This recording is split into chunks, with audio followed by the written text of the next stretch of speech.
Lá vai, Daniel! A decolagem tá boa. Só o pouso que não tá nada bem, né? Espaço na pista, Daniel.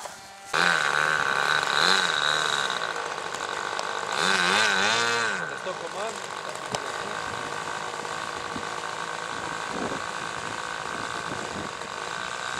Aparentemente tá.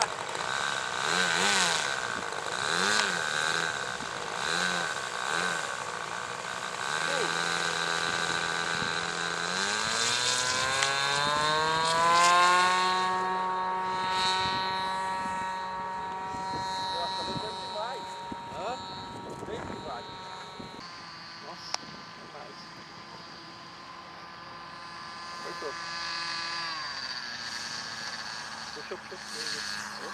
Dá motor, vai embora. Puxa. Não dá. Dá motor, vai embora.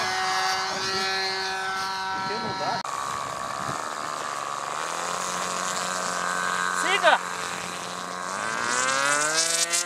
Avante!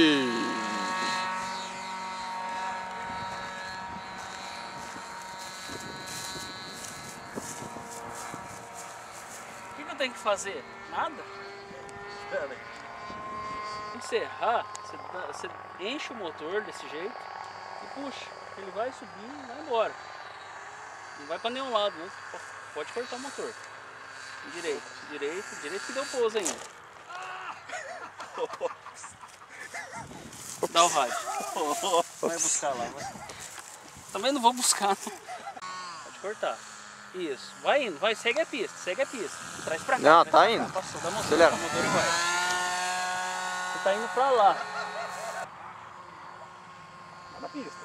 Pode tirar o motor, corta tudo e vem. Vem, só coloca ele na pista. Pra cá. Aê! Nossa senhora! Ou pra cá. Você tem que consertar o voo.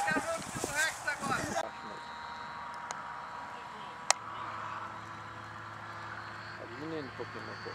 Agora. Direcionando a pista. Forte. Você tá fora da pista. Vem pra pista. Ops. Vem. Segura. Aí. Nossa senhora! Vai! Ai, meu Deus do céu! Que profissional, hein? Rapaz, cortou a graminha ali, ó. Olha lá, apagou o motor aí. Até apagou o motor, olha lá. Belo pouso. Que beleza.